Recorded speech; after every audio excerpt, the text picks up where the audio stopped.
Assalamualaikum warahmatullahi wabarakatuh. Salam sejahtera buat kita semua. Salam Om Swastiastu, Namo Buddhaya, salam kebajikan.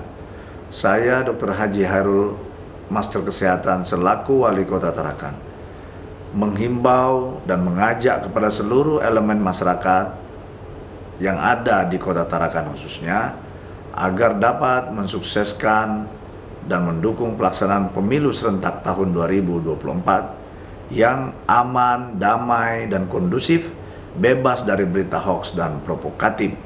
Sehingga mudah-mudahan dengan demikian kita bisa melalui tahun-tahun politik ini, tahun 2023 dan 2024 dengan aman dan damai, menghasilkan pemimpin, baik yang di legislatif maupun yang di eksekutif, yang benar-benar bisa membawa aspirasi masyarakat Kalimantan Utara.